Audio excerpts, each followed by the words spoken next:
Now to look at these writing assignments independently. First, the formal journals. The formal journals will be based on your reaction to the readings.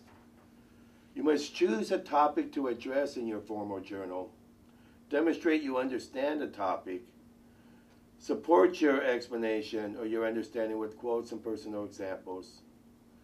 You must refer to the readings. I'm not looking for you to go outside of the readings in this class. I'm not asking you to go online and research. But with this kind of idea, what I often see happen with many of my students is that they will bring up a definition of racism, but then they'll go to Webster's dictionary, which is not the definition of racism or the definitions of racism that we'll be addressing in this class. So you got to look that stuff up. This is part of the research, part of the energy and commitment to these writings that I'll be looking for.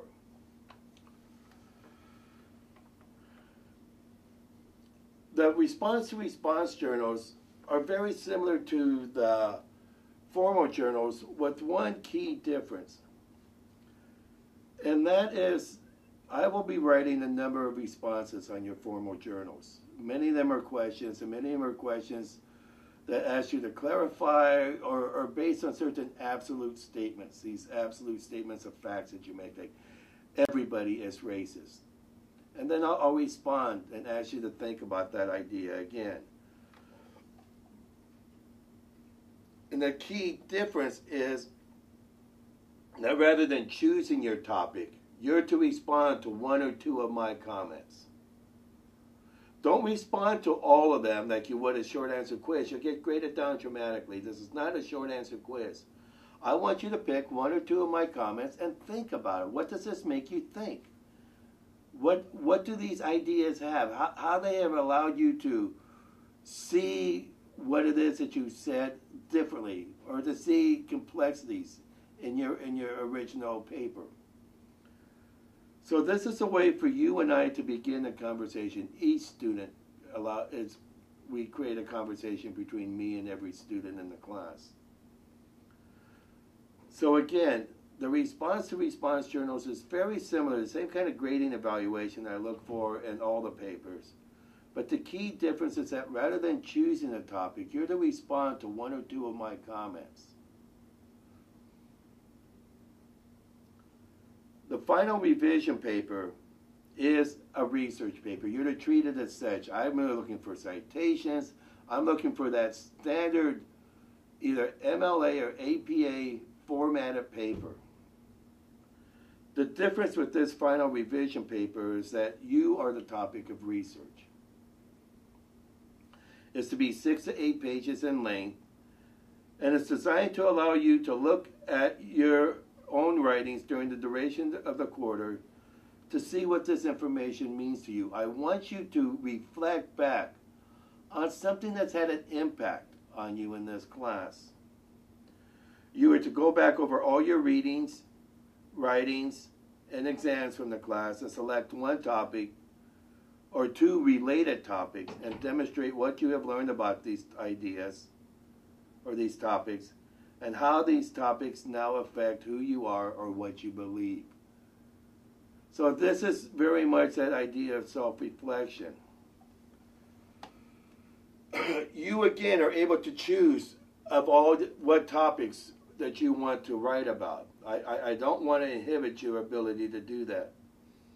However, what I do insist on, and this is because this is a class that deals with races and ethnicity, that you are to bring in race into your particular topic. There are many people who write about gender, but I don't want to hear gender outside of its relationship to race. So if some of the people in this class see something about, we talked about gender that affects them, I want to see connection to race, because gender and race influence one another. And what it is, say, for white women in the relationship to gender is often very different for women of color relationship to gender. So I insist that you bring race into this final paper. If you choose to address more than one topic, I want to see a transition paragraph that connects the two topics. I don't want you to write three to four pages on one topic. Oh yeah, and another thing what impacted me was this. All these topics are you can connect. All of them have interconnections with one another. So I'm looking for something that shows me the connections between the two topics. I would suggest you don't choose more than two topics. Generally what I see is, or at times what I see in some of the students, is that they write 1 to 2 pages on 3 to 4 topics. And 1 to 2 pages is not enough to really research the topic, to really engage with the complexities of the topic you've chosen to write about. So I really encourage the idea that you only choose 1 to 2 topics in your final revision paper. The exams will be, again, 20 questions. They will be short answer, and they will be on Angel. In the exams, you will not be allowed to watch the video lectures again. There will be questions that pertain to the video lectures. So when you're watching the video lectures, make sure you take notes. Generally, you know it's something important if I repeat it a couple of times in the video. I would sit there and make sure I write that down. But you are not allowed, as you're taking the midterm and the final exam, to go back to YouTube and watch these video lectures. They are open book and open note, but they're not open video, so you're not allowed. If I get the feeling that this is what's happening, then at the midterm, if I feel at the midterm that many of you are going back to watch the video lectures as you're taking this exam, then I would change the nature of the exam in the final exam. That will inhibit your ability to watch the videos over again. That's really all I have to say about this. If any of you have taken online courses before, you kind of know how to negotiate Angel. There are videos online for students to be able to learn how to access Angel, how to communicate on Angel, how to look at the different lessons and the different assignments and readings on Angel. So go ahead and if you have any questions, send them to me. And again, with your questions, unless you say this is a personal question, I will respond to your question by sending it out to everybody in the class. Again, I think the final note is, well, I struggle with online courses because it really doesn't allow us to have class discussions, what I think are vital to education. I've done the best I could to encourage communication between the students and myself, and among the students and myself.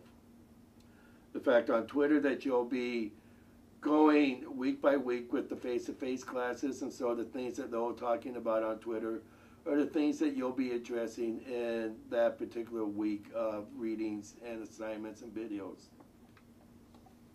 So you should be able to keep up with them. And that will allow you to have some kind of discussion with people outside of the class. That's one of my hopes for Twitter, is to be able to allow more and more people a chance to participate in the discussion and the dialogue that takes place on Twitter.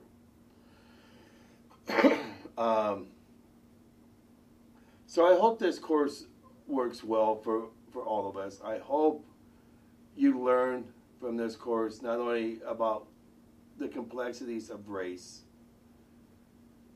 but also a greater understanding of who you are,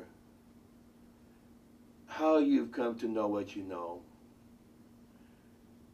and what is it that you're able to take away from this course that allows you not only to understand society better, but also to understand who you are better. Thank you.